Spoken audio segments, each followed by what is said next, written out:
Écoutez, on va pouvoir commencer. L'idée de cette réunion ce matin, c'était suite au mail que je vous avais fait en juillet pour vous demander si vous étiez intéressé par l'AMI CMA.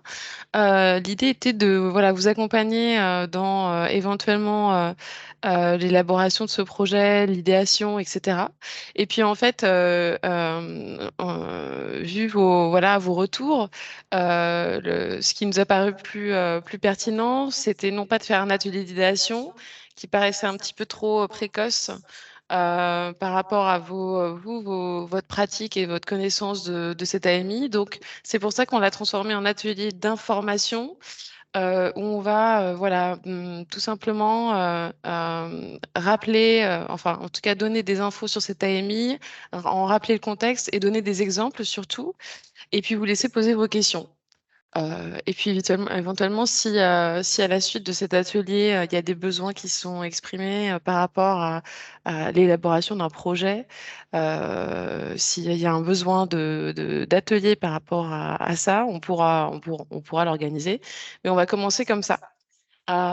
Et du coup, on a parmi nous Olivier Wong, donc le VP du numérique à l'Université de Rennes, qui a déjà porté plusieurs projets d'AMI CMA et qui va pouvoir voilà, à la fois vous remettre les éléments de cet appel à projet dans le contexte de France 2030 et puis parler des projets en fait qu'il mène avec l'Université de Rennes pour avoir des exemples concrets.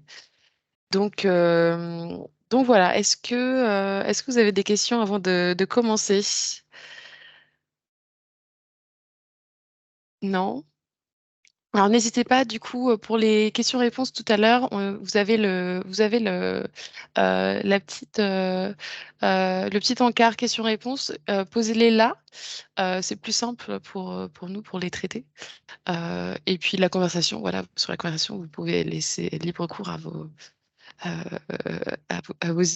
envies d'expression, mais on va utiliser le Q&A pour les questions, ce sera plus simple. Euh, Très bien, bah écoutez, Olivier, voilà, je te laisse dire bonjour, te présenter, et puis je te laisse la parole. Tu voulais nous partager un klaxoon aussi? Oui, Est-ce que c'est ça. tu veux mettre le lien éventuellement sur la conversation? Ouais, j'ai mis le lien là dans la conversation. Bah, bonjour à tous. Merci Anne-Cécile de l'invitation. Effectivement, nous au niveau de l'établissement, on est déjà impliqué dans plusieurs réponses à l'AMI CMA. Ce que je propose, c'est qu'en fait, je vais activer le mode suivez-moi, mais du coup, si vous connaissez Klaxoon, vous pouvez très bien arrêter de me regarder et puis vaquer librement pour explorer le board. L'idée, c'est que, enfin, pour resituer un petit peu, on est quelques vice-présidents en fait à être mobilisés sur les réponses à cet appel à projet, enfin notamment cet appel à projet. Et donc, moi, j'ai contribué à formaliser en fait une petite explication au niveau de la gouvernance pour voilà, comprendre un peu comment est structuré le plan de façon générale et comment en fait on peut s'inscrire dans des stratégies nationales, mais je vais revenir par la suite. Je vais juste attendre alors on est 19 participants, je vais juste attendre qu'on soit tous sur le board, parce que du coup je ne partage pas mon écran. Mais du coup on Ouais. n'a qu'à suivre directement sur le Klaxoon. Est-ce que tout le monde ici a déjà utilisé Klaxoon? Voilà, en fait, si vous cliquez sur le lien, vous allez être emmené vers la plateforme Klaxoon. Et puis ensuite, voilà, vous restez hein, en parallèle sur notre Teams pour poser des questions, communiquer. Mais on va tous regarder le board Klaxoon et il suffit de cliquer sur Suivez-moi pour suivre en fait les mouvements d'Olivier et ses explications. Si vous avez des questions, n'hésitez pas à les poser sur la conversation. Si vous avez des petits soucis techniques, on pourra, ou tout simplement en activant le micro.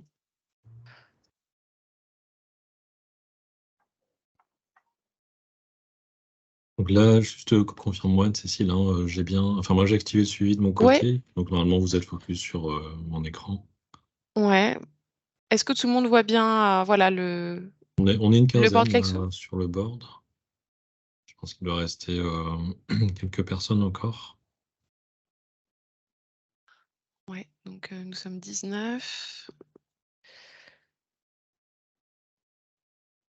À quel endroit il faut appuyer sur le lien? Je ne vois pas le. Dans la conversation, D'accord. Émilie, ouais, il y a un lien klaxon. Je vois pas le lien, je vois juste bonjour à tous, bonjour. Ok, Moi. ah oui, parce que tu es arrivé plus tard. Donc en fait, peut-être que Pardon. tu n'as pas le. Je le remets. Je remets Peut-être le que lien. tu. Ouais. Parce que j'ai été déconnectée entre temps. Oups. Voilà. Merci.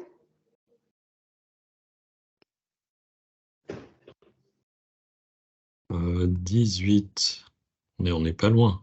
Alors, je sais pas si en fait je me compte dedans les participants, mais Je pense qu'on peut. on Ouais. peut démarrer. Ouais, 19, parfait, très bien. Bon. Alors, du coup, pour resituer, je vous ai mis des liens à chaque fois, et puis dans la mesure du possible, j'ai remis les dossiers de presse qui sont relativement synthétiques. Donc, je vais pas refaire une explication, enfin, je vais pas faire une explication de France 2030, parce que c'est 48 pages de dossiers de presse qui sont assez fournis. Juste pour vous donner quelques chiffres, France 2030, ça représente 54 milliards d'euros d'ici 2030. Pour l'instant, il y a. Alors, bon, c'est le gouvernement avance, hein, 1752 projets, je lis la page du gouvernement là, et une répartition en différents instruments de financement. Pour comprendre un peu d'où ça vient, je pense que c'est utile de revenir un petit peu en arrière. Donc, je vais juste aller sur le bas là, où j'ai repris une présentation du PIA 4. Donc, on parle plus de PIA 4 maintenant, mais à l'époque, c'était du coup la suite des voilà, plans d'investissement d'avenir 1, 2 et 3. Je pense que ça avait été conçu probablement avant la crise sanitaire, et France 2030 est venu compléter en fait le PIA 4, et maintenant on parle plus de PIA 4. Mais en tout cas, pour comprendre, parce que la structure un peu de financement est restée, donc elle est présentée là sur l'idée, hein, qui est devant vous. Je vous ai mis pareil un lien vers la présentation du PIA. Comprendre un peu comment c'est structuré. Il y a un peu deux vues à avoir en tête. Donc sur un board, c'est pas facile parce qu'on n'est pas en 3D, mais je vais passer sur une première vue qui est la vue thématique. La vue thématique, c'est quoi? C'est de dire que dans le PIA, et ça a été repris dans France 2030, on a des stratégies d'accélération pour l'innovation qui sont des priorités du gouvernement. Donc en fait, ils ont réparti une enveloppe de 12 milliards sur les 54 sur certaines stratégies que le pays souhaite développer prioritairement. Bon, voilà, vous les ai listées ici. J'ai renvoyé vers les pages sur le site du gouvernement qui décrit de façon un peu plus détaillée chacune des thématiques. Et oui, et du coup, n'hésitez pas, hein, si vous avez des questions à intervenir en vocal, parce que je ne regarde pas du coup le Teams.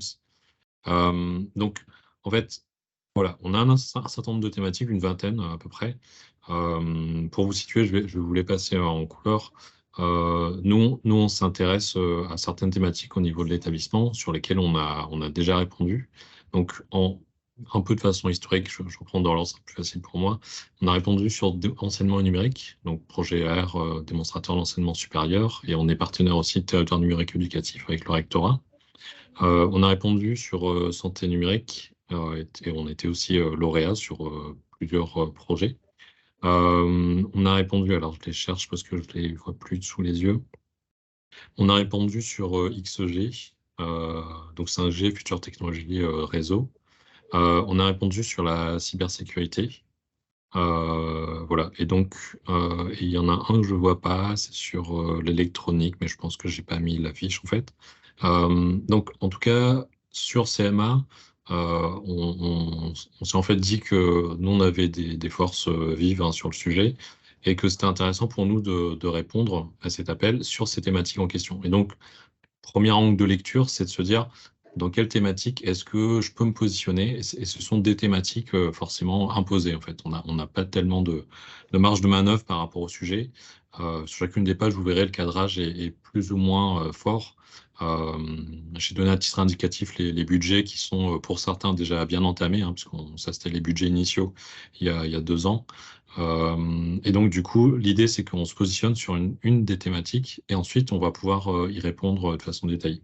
Comprendre un peu l'autre dimension dont je parlais, c'est qu'en fait, On a, et puis je vous inviterai à regarder les articles de vulgarisation là-dessus.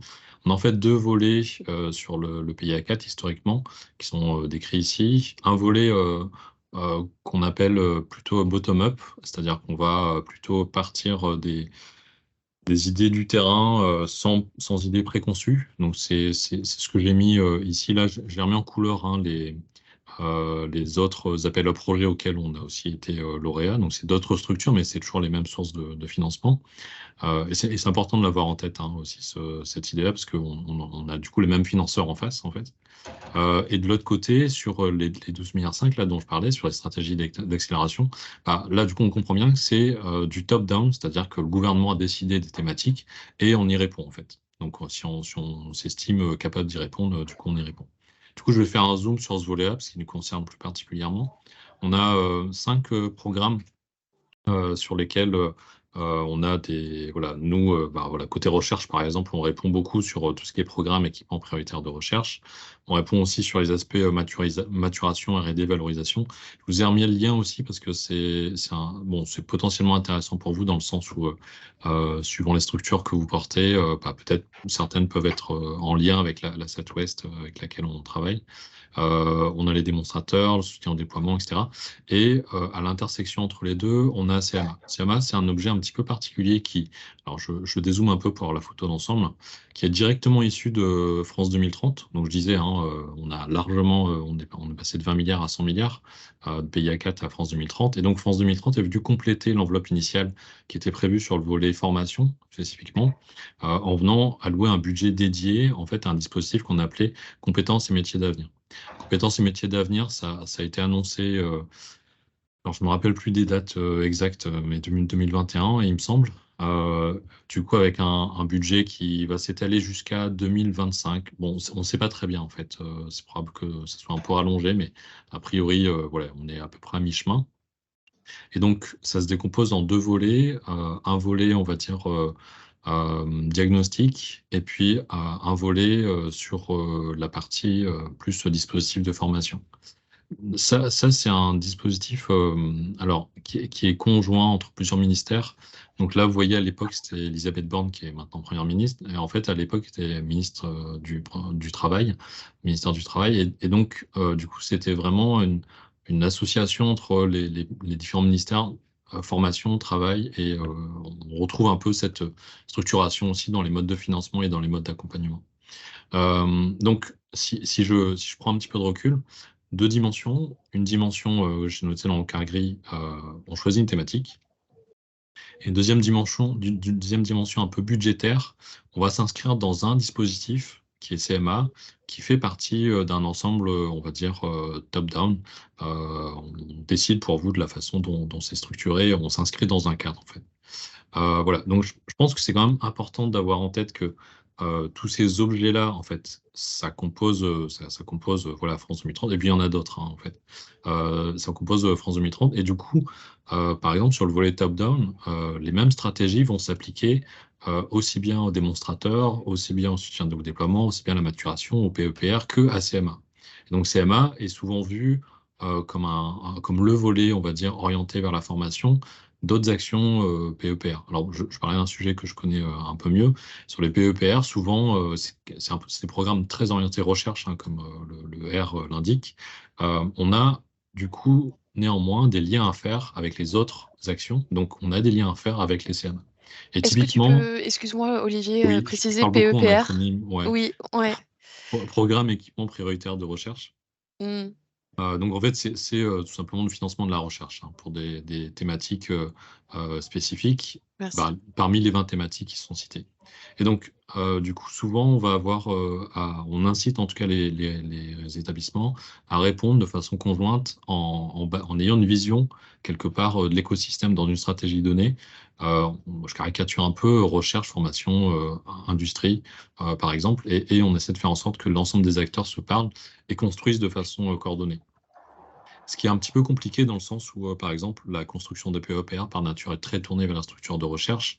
La construction des CMA est plutôt tourné vers les établissements de formation et le soutien à déploiement est très tourné vers les entreprises, par exemple. Donc voilà, on a des modes de financement un peu par type de public alors qu'on les incite à se rapprocher. Je pense que c'est quand même important d'avoir ça en tête parce que, par exemple, si vous avez l'ambition de répondre à CMA sur un volet ou un autre, c'est important de savoir ce qui se passe à côté dans d'autres secteurs plus orientés recherche ou plus orientés voilà, entreprise ou formation, etc. Je vais passer maintenant plutôt sur CMA, parce que c'était un peu la commande là aujourd'hui. On a eu 2 saisons. Le cadrage a été renouvelé là, pour la saison 2. 26 pages. J'ai fait une petite extraction, donc je vais faire un peu de lecture guidée. J'ai pas spécialement formalisé sous forme de carte, mais je vais passer en revue les différentes thématiques. Donc je vous fais grâce de l'introduction, juste pour zoomer sur les principes. En fait, du coup, on est très tourné vers l'engagement des apprenants, hein, c'est-à-dire que du coup, peut-être des façons un peu renouvelées d'aborder la formation. Retravailler la façon dont on construit l'offre de formation au niveau national. Et donc, pour ça, on va s'appuyer sur 2 volets. Un premier volet, alors je vais juste couper ma caméra parce que je vais écrire. Et 2 secondes.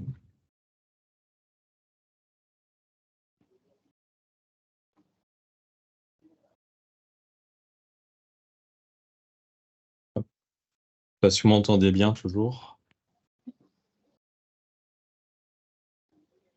Oui. Ouais, ok. Oui. Donc, je disais en fait deux volets avec un premier volet, on va dire, de financement de projets de formation. Donc ça, c'est la majeure partie du dispositif. C'est un peu gros, je ne sais pas comment. Ah, je suis au max en fait. Du coup, bah, je vais mettre des flèches ici. Donc ça, c'est un premier volet vraiment très tourné vers les projets de formation, donc construire de la formation, de la sensibilisation, de la médiation, etc. Et un deuxième volet qui est en réalité souvent enclenché en amont, un volet diagnostic. Donc le volet diagnostic, il a pour but de faire en sorte de savoir vers quoi on va, d'étudier le marché, entre guillemets, faire en sorte que du coup on ne se trompe pas lorsqu'on va monter un projet de formation parce qu'on a au préalable réalisé un diagnostic. Les diagnostics en fait sont courts dans le sens où on a souvent, enfin en tout cas sur la première saison, alors ce qui est noté hein, dans le bilan qui est là, on a souvent vu des diagnostics qui sont menés à titre exploratoire sur durée courte entre 6 mois et 12 mois, alors que les projets de formation, eux, s'orientent plus vers des durées de 5 ans, en sachant que on a en général minimum 1 million de subventions et 30% de financement complémentaire à trouver. Donc ça, c'est minimum. Alors que pour les diagnostics, du coup, oui, ça, je dis 6 mois, mais bon, 6 mois le diagnostic en tant que tel, puis le temps qu'on ait les résultats, souvent on voit ça au bout d'un an. Du coup, le diagnostic, c'est plafonné à 200 000. Et donc, pour donner un état de l'art un peu d'un secteur. Alors, maintenant, ce qui a changé un peu par rapport à la version précédente, c'est qu'on a un appel dit au fil de l'eau. Ça veut dire quoi? Ça veut dire qu'en fait, on peut déposer un dossier dès qu'on est prêt. Avec tout d'abord une lettre d'intention de 2 pages. La lettre d'intention, en fait, sert de support de dialogue avec le jury et puis les financeurs. Et si finalement on retient l'intérêt du gouvernement, on a 3 mois pour déposer le dossier complet. Donc ça va relativement vite, hein, par expérience, 3 mois, c'est quand même assez court, surtout que la construction des CMA impose d'avoir on va dire, réfléchir des aspects d'organisation au-delà des actions de formation qu'on veut faire, de savoir comment on se répartit les actions, comment on organise aussi le collectif qui va répondre. Je ne sais pas si... alors, ça c'est pour donner un petit peu de cadre, hein. Le reste des planches qui sont précisées là, ça permet d'avoir plus de détails sur finalement comment comment ça marche, qu'est-ce qui est attendu, les typologies, etc. Je ne sais pas si c'est utile à ce stade enfin, voilà, moi j'ai extrait le dossier pour qu'on puisse regarder, hein. Mais du coup, je ne sais pas si c'est utile qu'on rentre dans le détail maintenant, parce que ça va être un peu technique, ou si on passe déjà peut-être aux échanges qu'on a. Enfin, moi, il me reste une demi-heure à peu près, Anne-Cécile. Ouais. Donc, peut-être faut privilégier les échanges, voilà. Ouais, peut-être qu'on peut déjà sonder éventuellement voilà les intentions de chacun, en tout cas ceux ou celles qui en ont et qui auraient éventuellement des questions. Est-ce que déjà c'est clair pour vous tout ce qui a été dit ce matin? Est-ce que vous voilà posez vos questions? Je pense qu'il y en a. C'est pas Question quelque chose de très simple. Oui, très Émilie? pragmatique. Est-ce qu'on peut télécharger le dossier de 26 pages directement de Klaxoon ou... Normalement, oui. Alors, sauf si j'ai trop restreint, mais je regarde. Mais je pense que oui. Vous pouvez juste pas modifier ou déplacer les objets, mais normalement, vous pouvez télécharger.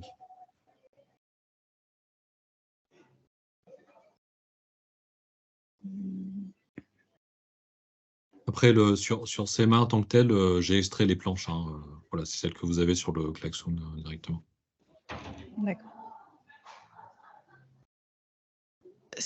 Alors, s'il n'y a pas de questions tout de suite, peut-être Olivier, tu peux nous donner un exemple très concret d'un projet et je pense que et expliquer le montage, c'est-à-dire avec qui tu as travaillé, comment on monte un consortium quand on est, voilà, par exemple, je pense qu'ici il y a beaucoup ou d'entrepreneurs d'acteurs de la formation OF ou consultants formateurs qui portent des petites structures. Alors vous me dites si je me trompe, hein, mais surtout allez-y, exprimez-vous, posez aussi vos questions et comment on peut s'inscrire en fait, comment aller peut-être déjà déterminer quels acteurs pourraient s'associer à nous pour des projets. Comment ça se crée en fait? Ouais, alors je peux parler d'un sujet que j'ai. Alors j'ai une question par Laetitia. Oui. Oui, en fait, super, je voulais la poser dans le chat, là, question-réponse, et j'arrive pas à y accéder. D'accord. Donc Allez-y. Bah, voilà, non, c'est mais pas grave, Bon, je la elle le pose demandez comme reçoit ça. verbalement. très Je la bien. pose là, ouais, voilà. C'est beaucoup mieux. Ouais. Est-ce qu'on peut être plusieurs entités, plusieurs structures à répondre en même temps à s'associer pour réaliser une réponse ou Oui, est-ce en que fait, c'est... c'est justement ouvert, hein. Enfin, en général, ce qui est encouragé, c'est de constituer des consortiums. Enfin, je parle du point de vue des établissements publics. On nous encourage souvent à nous associer à des entreprises, par exemple, à d'autres acteurs en fait de la formation. Si je vais illustrer avec un exemple, hein, comme m'inviter à le faire Anne-Cécile. On a répondu sur le sujet intelligence artificielle. Tiens, d'ailleurs, je l'ai pas mis en évidence. Et du coup, sur l'intelligence artificielle, en fait, on a répondu avec une entreprise qui s'appelle Atem, qui est spécialisée dans la compression, de la diffusion vidéo, qui est basée à Rennes. Et on a en fait rassemblé plusieurs établissements du bassin rennais pour répondre. Et donc, on a constitué un consortium pour monter des actions de formation. Et l'objectif global du projet étant de renforcer la formation dans le domaine de l'IA, voilà, sur plusieurs actions, avec des volets aussi en lien avec l'orientation. Donc, je pourrais parler du projet de façon plus détaillée, mais pour dire que oui, c'est souvent encouragé en fait d'avoir des consortiums, et même, j'aurais tendance à dire que le jury est attentif aux candidatures trop solo, qui font peser beaucoup de risques sur une seule structure en fait en termes de pérennité du financement et des actions. Ouais. Sur le Super. dernier webinaire qui a été diffusé, le message est très clair. C'est en fait presque une obligation de consortium. Sur la Ouais, deuxième c'est vague, en tout ça. cas. C'est très très fortement encouragé. Après, bon, dans les Ouais. textes, rigoureusement, voilà, peut tenter, mais c'est pas très fructueux en général. Lisa, tu avais une question? Une question ou plutôt, nous en tout cas, c'est un dispositif qui nous intéresse et puis du coup, la question de la formation aux soft skills et du coup de l'accompagnement à la transformation, je pense qu'elle est importante dedans, mais nous, on va plutôt chercher un chef de file, effectivement, donc j'en profite parce qu'on est tous réunis, de dire qu'effectivement, nous, on est intéressés de se positionner dessus, mais on sera pas du tout moteur sur le projet parce que de toute façon, on est une beaucoup trop petite structure pour l'être. Et donc, s'il y en a qui sont intéressés, nous, on est preneurs de rejoindre un consortium. Et puis, la deuxième chose, est-ce que c'est plutôt une question cette fois-ci, est-ce que un peu comme sur les TNE, il y a possibilité, même si on n'est pas membre du consortium au départ, de venir se greffer du coup un peu plus tard dans le projet sur des projets qui sont déjà existants et lancés? Et si oui, où est-ce qu'on peut trouver en fait finalement peut-être la liste des projets qui sont déjà lauréats, qui sont déjà en cours, voilà. Parce que je sais que sur les TNE, nous, on a fait ça par exemple dans le Doubs, on s'est greffé, mais on ne fait pas partie du consortium de base en fait. Ouais, effectivement, je pense qu'il y a deux volets à prendre en compte. C'est la dimension intégrer le consortium dès le départ, ce qui suppose aussi de votre côté de mettre des forces, hein. Tiens, concrètement, nous, par Ouais. exemple, dans un CMA, on va mettre des jours hommes à disposition des infrastructures pour le projet, en fait. Donc, si on n'a rien à, enfin, il y a 30% d'apport à prévoir dans le projet. Donc, si on n'a pas, si on peut pas apporter, le mieux, c'est peut-être de se placer dans une deuxième vague où effectivement, comme pour les TNE, enfin d'ailleurs, j'en profite hein, pour bien comprendre, les TNE, c'est le volet démonstrateur dans le secondaire, mais c'est le volet top-down aussi, hein. De côté, c'est la stratégie enseignement et numérique en fait. Donc c'est bien une des thématiques là dont on parle. Donc l'idée, c'est effectivement de se dire, on a la possibilité, une fois qu'un lauréat a décroché un budget, il va sans doute de toute façon devoir s'appuyer sur un écosystème pour répondre à une partie des enjeux voilà, qui sont adressés par son projet. Et donc l'idée, c'est peut-être effectivement, même si on n'est pas dans un consortium, de se rapprocher des lauréats pour savoir quels sont leurs besoins et en quoi est-ce que finalement on peut rencontrer la proposition de valeur et besoin dans un deuxième temps. Et du coup, là, c'est à la limite peut-être un peu plus facile dans le sens où les lauréats, du coup, c'est directement des organismes de formation, des établissements comme nous, par exemple, qui ont peut-être une proximité plus grande avec le terrain et avec qui on peut dialoguer et avec lesquels, finalement, les procédures sont un peu plus simples que celles-là qui sont proposées par le gouvernement. Même si je ne sais pas si le gouvernement m'écoute, mais ça s'est quand même beaucoup simplifié entre la première et la deuxième saison.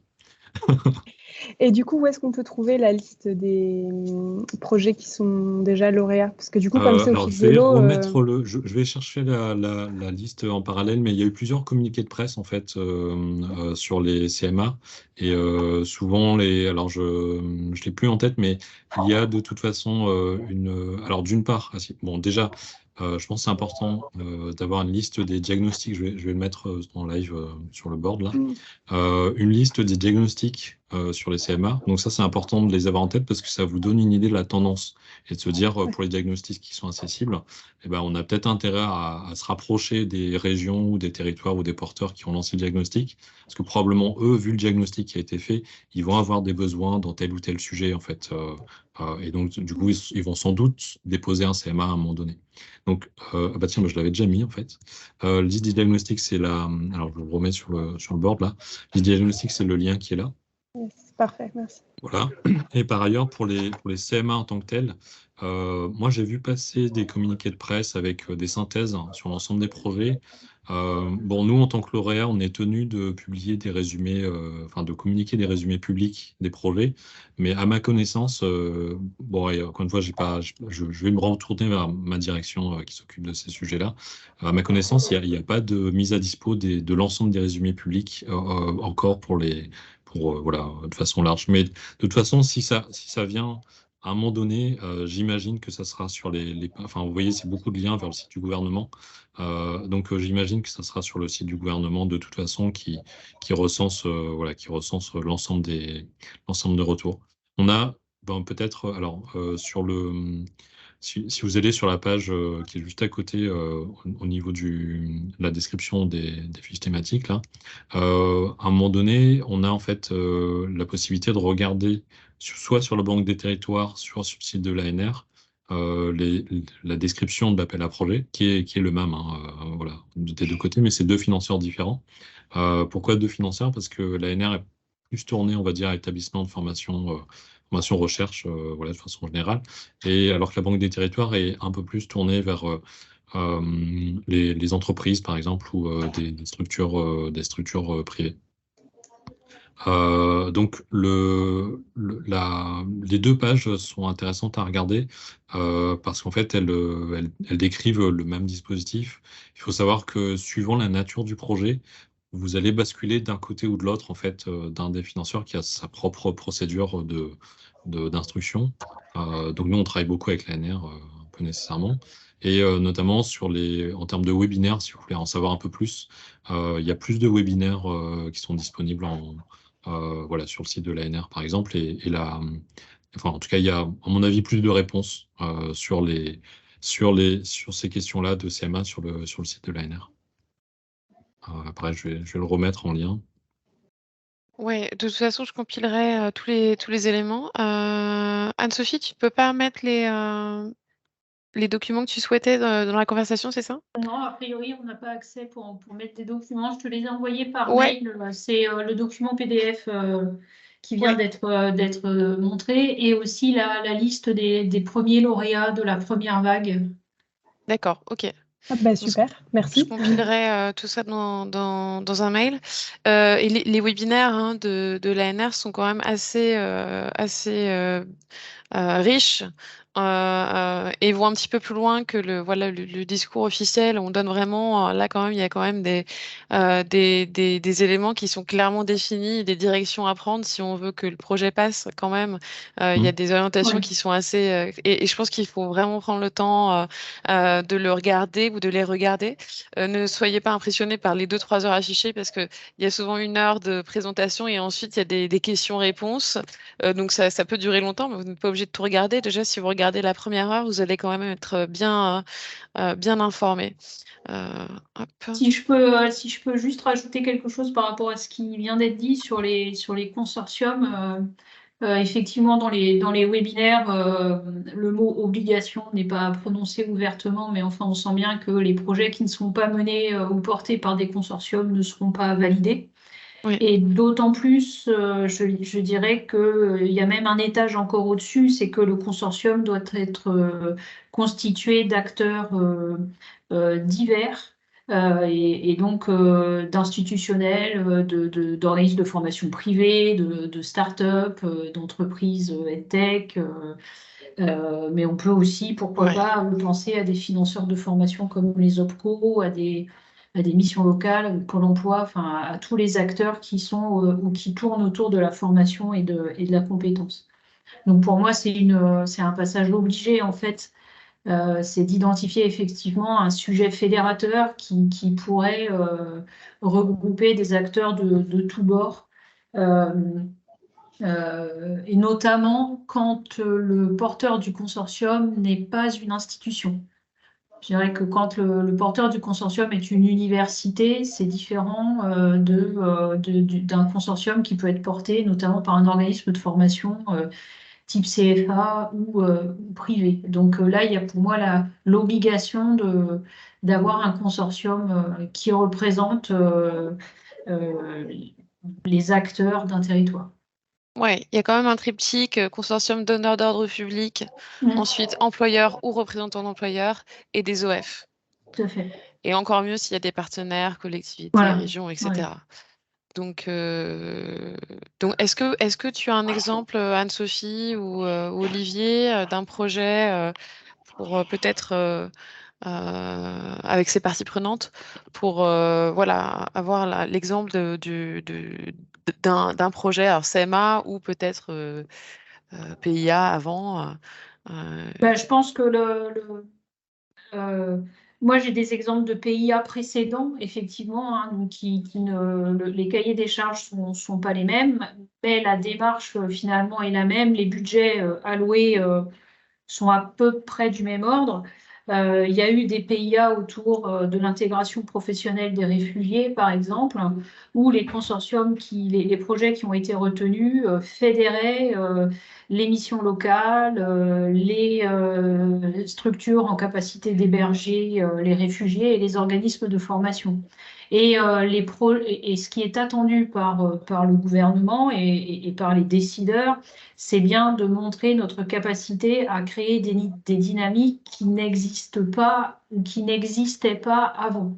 C'est-à-dire que plutôt que de travailler en silo, les missions locales répondent, les spécialistes de l'hébergement répondent, pour les réfugiés, les CADA répondent. Donc plutôt que d'avoir cette dynamique-là, ils attendent une dynamique de coordination des actions et qui s'apparente aussi, qui va dans le même axe que l'ensemble des guichets uniques que le gouvernement est en train de créer. France Travail, c'est ça, c'est un guichet unique. Il y a un guichet unique aussi pour l'accueil des réfugiés en France. Et en fait, les financements de type PIA avant ou France 2030, ils sont exactement dans la même dynamique. Donc, il faut être en capacité de fédérer ces acteurs-là. Et je dirais que pour le porteur du consortium, parce que ça aussi, nous, on a été porteur de consortium, multi-acteurs. Le porteur du consortium, et Olivier l'a très bien dit, il doit vraiment dégager du temps homme et être en mesure d'assumer pendant les 3 ou 4 années du projet la coordination de ces projets-là. Et c'est une vraie réflexion à avoir. Parce que faire partie du consortium, c'est une chose. Coordonner le consortium, donc être porteur administratif du consortium aux yeux des financeurs, ça veut dire être redevable, évaluable par les financeurs publics, donc par la Caisse des dépôts, par les ministères et par l'ensemble des instances découlant de ces organismes financeurs. Et ce qui est normal. Mais il faut vraiment être en capacité d'avoir du personnel dédié, du temps dédié, et ne surtout pas sous-évaluer ça dans le montage financier, dans les matrices budgétaires prévisionnelles. Ouais, je confirme pour porter un des projets. Ça demande un temps non négligeable de coordination. Après, bon, c'est normal aussi, mais c'est normal, oui, ça c'est sûr. C'est forcément des projets ambitieux. En tout cas, pour la question du consortium, moi je trouve intéressante l'invitation là, d'Anacil d'échanger là-dessus, parce que par expérience sur les projets auxquels on a répondu, ça va très très vite, dans le sens où la rédaction, là c'est plus facile à mon avis parce que c'est au fil de l'eau. On n'a du coup pas la pression des différentes dates, différentes échéances imposées. Mais c'est du coup intéressant de se connaître les uns les autres pour pouvoir répondre plus efficacement, savoir en quoi on est complémentaires, en quoi on peut travailler ensemble. Et donc, du coup, cette phase-là, quelque part, elle est toujours un petit peu masquée dans la construction des consortiums, mais c'est vraiment, je trouve là, l'intérêt d'être avec Grand Ouest, c'est d'être capable de fédérer un réseau et de se dire, voilà, sur une thématique, et j'insiste sur le premier point que j'ai cité, la première dimension, là, pour CMA, c'est de choisir une thématique, en fait. Je crois qu'ils vont, maintenant, le jury est réceptif au fait que certaines... nous, par exemple, on avait envisagé des choses en croisement de plusieurs thématiques, donc ça sera sans doute possible dorénavant. Mais en général, il faut choisir une thématique forte et trouver une réponse adaptée. Et donc, à partir du moment où on s'est mis d'accord sur une thématique qui nous intéresse, se connaître les uns les autres et savoir jusqu'à où on peut aller, qu'est-ce qu'on peut apporter et qu'est-ce qu'on attend aussi du financement et qu'est-ce qu'on va pouvoir en faire. Ça prend souvent beaucoup de temps parce qu'on ne se connaît pas bien. Et du coup, tout ce temps-là qu'on passe à se connaître les uns les autres, c'est autant de temps de gagner pour la suite, en fait, pour la réponse. À partir du moment où vous avez la lettre qui vous dit « Ok, c'est intéressant ce que vous avez dit en 2 pages », 3 mois, ça passe très très vite, le temps de tout construire. Donc, il faut vraiment réfléchir à ça avant, en fait. Merci. Cécile, on a une question, c'est ça? Bonjour. Bonjour. Moi, je débarque un petit peu dans ce monde-là.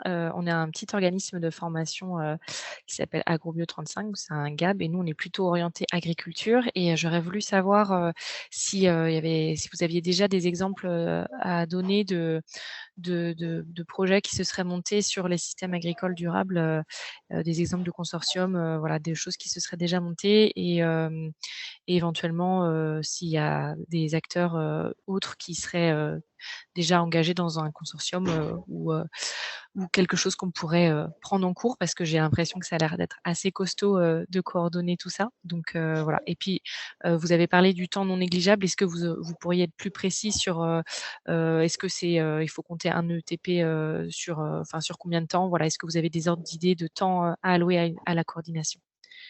Euh, Merci. alors, du coup, Agri-Agro, en fait, il y a une thématique, enfin un webinaire dédié.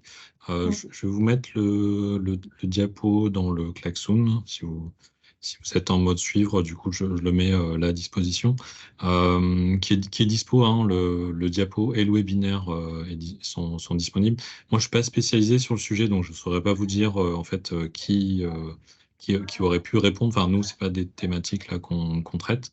Après, ce que j'aurais tendance à dire, c'est en fait le mieux, c'est de se rapprocher des acteurs que vous connaissez dans le secteur, vous avez identifié, et puis de commencer à discuter avec eux sur voilà sur les opportunités communes. En général, en fait, comment dire, ces projets-là, pour donner le budget, hein, c'est minimum 1 million, et nous, on répond souvent. Voilà, entre 3 et 8 millions peut-être, à peu près, de subventions. Ça veut dire, faut rajouter 30% en apport. 30% en apport, en fait, compter le nombre de TP que ça fait sur 5 ans, enfin, vraiment, on engage des forces à temps plein sur les projets de façon non négligeable. Voilà. Donc, par exemple, pour le projet que je porte là, on a recruté du personnel en propre sur contrat projet pour l'exécution du projet. Et à côté de ça, on doit, nous, à peu près investir 3 ETP au niveau de l'établissement sur la durée du projet, par exemple. Voilà. Oui, je pense que c'est important c'est quelque chose qui est important. Il y a les ressources ETP qui sont véritablement affectées au déploiement du projet et qui peuvent donc être inclus en termes de recrutement extérieur propre au projet, hein. Donc, c'est effectivement de fait des CDD, puisque ça dure le temps d'un projet. Et puis, à côté de ça, il y a les ETP nécessaires à la coordination et à l'encadrement des équipes. Donc, en règle générale, qui sont portés par des personnes déjà en poste dans les structures. Le temps de coordination et je dirais aussi de régulation va être proportionnel à la capacité du consortium à se connaître. Parce qu'en fait, quand je dis régulation, c'est quelquefois le consortium, il ne fonctionne pas. C'est-à-dire qu'on construit un consortium et puis une fois qu'on lance le projet, chacun revient dans ses dynamiques et dans son cadre d'exercice. Et parfois, la difficulté, c'est de créer une dynamique nouvelle de travail quotidien ensemble, parce que c'est bien ça le projet. Et du coup, parfois, il y a des choses qui ne se passent pas bien et du coup, la régulation va prendre du temps. Et voilà, donc c'est vrai qu'il faut être vigilant à ne pas se retrouver finalement acculé en termes de temps de travail, à ne pas pouvoir faire fonctionner le consortium, au risque de pénaliser l'avancée du projet et du coup de ne pas avoir les financements complets auxquels on a prétendu et qui ont été validés. Donc il y a 2 niveaux pour moi d'identification RH, c'est vraiment l'encadrement, la régulation et le déploiement au quotidien du projet. Ouais, c'est vrai que tu as raison, Anne-Sophie, d'insister là-dessus. Concrètement, pour moi, voilà, une réponse qui marche bien, au-delà du fait d'avoir la subvention initiale, projet qui marche bien, c'est effectivement parce qu'on se connaît bien, qu'on sait que les différents acteurs sont capables de mener les actions sur lesquelles voilà, ils sont engagés.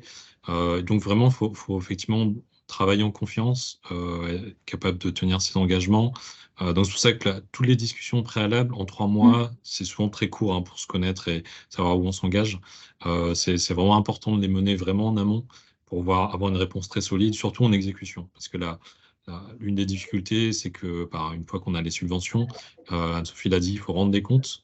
On est évalué régulièrement, on doit remonter des indicateurs de réussite hein, du projet, de bonne vie, de bonne santé du projet et d'atteindre des objectifs.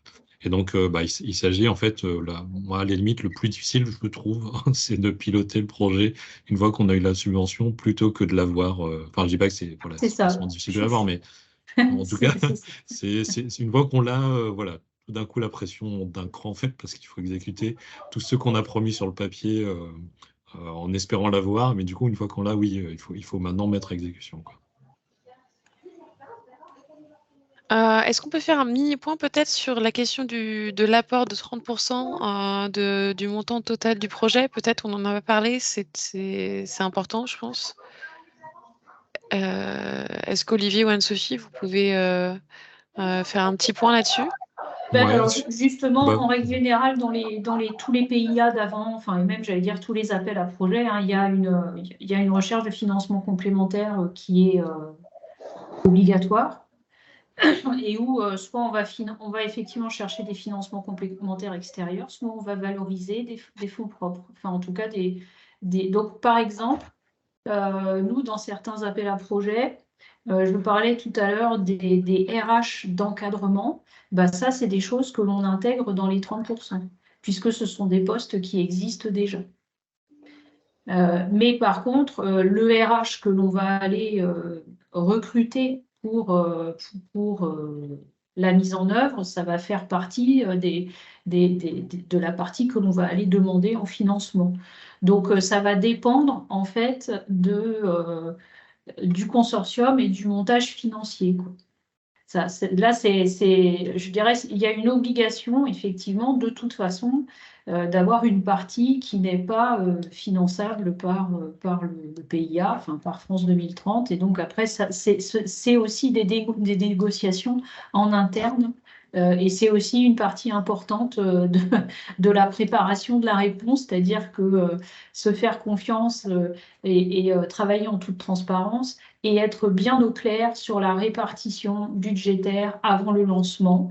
Il y a un investissement soit en fonds propres, soit d'une autre nature. C'est de toute façon incontournable. Donc, il faut se mettre autour de la table et là aussi, c'est cartes sur table et c'est pas de langue de bois pour que là aussi, derrière, il n'y ait pas de régulation financière à effectuer pendant le projet. Ouais, effectivement, on s'engage sur un budget initial et une construction budgétaire avec des. Alors, je ne vais pas trop rentrer dans la technique, mais il y a quand même des cloisons relativement fortes entre les différentes lignes budgétaires. Et donc, il faut vraiment beaucoup anticiper ces aspects-là, alors que c'est un peu difficile de prédire l'avenir sur 5 ans. Mais en tout cas, il faut vraiment anticiper ces aspects-là en amont, autant sur les apports que sur l'utilisation de la subvention, hein, donc les dépenses. Et donc, oui, enfin, si je peux parler un petit peu pour répondre à la première question sur la nature, on peut aussi mettre en avant, par exemple, des infrastructures qu'on possède, qui ont des coûts, qui sont nécessaires finalement à l'exécution du projet, et qu'on met à disposition en valorisant le coût associé, en fait. Voilà, donc il y a plusieurs façons d'apporter. L'idée étant que de toute façon, s'il n'y a pas d'apport dans le projet, forcément, oui, le projet ne sera pas retenu.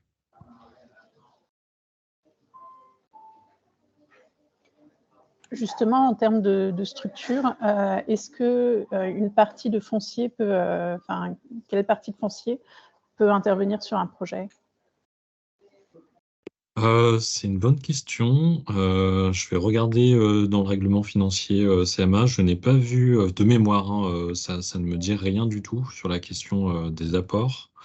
Moi, je l'ai pas vu non plus. Je l'ai pas vu, hein, en fait, il faut vraiment, quand on travaille sur les appels à projets, je pense que, comme on l'a dit tout à l'heure, hein, il y a une partie, on rentre par la thématique, on rentre par le sujet que l'on souhaite traiter. On fédère autour de ce sujet des acteurs qui souhaiteraient y répondre. Et puis après, effectivement, il va y avoir un travail beaucoup plus précis et l'ensemble de ces questions-là est traité dans les règlements de l'appel à projet. Donc, d'un appel à projet à un autre, en fait, les règles de montage budgétaire vont différer. Il y a certains où on va pouvoir valoriser des choses que l'on ne pourrait pas valoriser sur un autre sujet. Sur cette question-là, moi, je ne l'ai pas lu non plus sur Non, la sur le partie foncier, CMA. ouais, je regarde rapidement dans le règlement financier, je ne vois pas de mention hein, sur le foncier. Alors, je lis ce qui est mentionné. Le volet apport présente pour chaque partenaire les moyens qui s'engagent à apporter au projet, y compris les soutiens financiers attendus et obtenus spécifiquement en son nom pour la réalisation du projet, donc c'est du cash. Les cofinancements, donc bon, la question de l'apport, autofinancement, apport en personnel de droit privé ou statutaire dans le cas d'un établissement public, cofinancement public, cofinancement privé. Donc il parle bien à chaque fois de financement, mais je n'ai pas vu de la possibilité d'apporter du foncier, de valoriser du foncier dans le cadre de l'apport. Ok. Laetitia, vous aviez une question? Oui, j'avais une question. En fait, si on essaye de monter un dossier qui soit qui soit pas du diagnostic, hein, mais qui soit plutôt de la conception-réalisation. Donc là, on est sur des gros budgets. Oui. Et, hein, voilà. Dans ces cas-là, en moyenne, j'ai bien noté que vous aviez dit plutôt aux alentours de 5 millions. C'est, Enfin, je dis ce que nous, disons on le fait. chiffre, voilà. Oui, Prenons ce mais chiffre comme c'est ça. minimum 1 million. C'est minimum 1 C'est million. minimum 1 million. Alors, d'accord. Mais restons sur 5. Est-ce que ces 5, en comprenant ces 30%, c'est 5 de ce qui nous donne potentiellement plus Alors, les 30%? non, en général, ouais. Effectivement, alors je parle un peu de budget. En fait, nous, on vise 5 millions. Quand je dis 5 millions, c'est pour vous donner enfin, parler de Une la même chose. fourchette, On quoi. parle du montant de subvention. 5 millions, en général, ça représente 10 millions de budget au global pour nous. Ok. Ça comprend tout, hein, voilà, l'ensemble du budget, c'est en jeu, il faut pas tout à fait doubler, mais quasiment. Merci.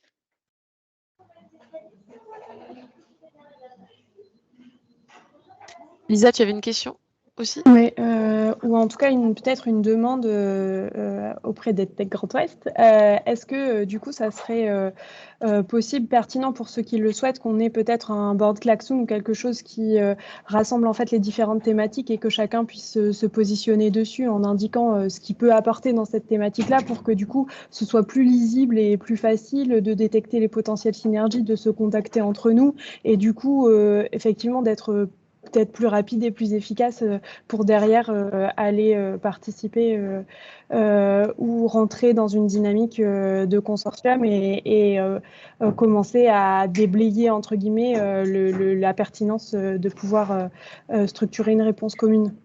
Tout à fait. Alors, c'est ce que je voulais vous proposer à la fin de la réunion. Soit un Désolée, Excel, je soit un spoil. klaxoon. Mais en fait, klaxoon, c'est peut-être bien. Ça veut dire que chacun se crée sa petite étiquette et se range dans une thématique. Alors, à voir comment on crée ce klaxoon, mais en effet, avec une entrée thématique d'abord. Et ensuite, voilà, les gens qui sont intéressés ou en tout cas qui auraient quelque chose à apporter dans le cadre d'un consortium ou post-consortium, voilà, vous mettez toutes ces infos-là et en plus, ensuite, on laisse ouvert ce klaxon un maximum pour que les gens puissent se contacter, quoi, en laissant aussi vos coordonnées. Donc, à voir comment je vais construire ce board. Mais oui, clairement, c'est l'idée, en tout cas, hein, de commencer par là, quoi. C'est-à-dire qui fait quoi et qui pourrait faire quoi éventuellement. Alors, il nous reste 3 minutes. Est-ce qu'il y a d'autres questions ou des remarques ou voilà, d'autres besoins éventuels pour la suite? Non, ce que je vais faire, c'est que je vais compiler les liens, les documents qui ont été partagés ici dans un mail. Et puis, en effet, créer soit un board klaxon ou un outil qui va vous permettre, voilà, à tous ceux qui sont intéressés ou qui seraient intéressés par l'appel à projet, de dire ce que vous faites et dans quelle thématique, dans quel cadre vous pourriez éventuellement être intéressé par rejoindre un projet ou une dynamique. Écoutez, s'il n'y a rien de plus, eh bien, c'est très bien. On est à l'heure. Merci beaucoup, Olivier, d'avoir pris le temps de venir présenter voilà, tes travaux et les informations que tu as collectées sur ce board. Merci Anne-Sophie aussi pour ton apport. Et puis, merci à vous tous pour votre présence. N'hésitez pas à faire remonter des besoins éventuels. On va voir comment voilà, on peut donner suite à la manière de vous accompagner dans ce projet. Voilà, donc je vous souhaite une très bonne journée.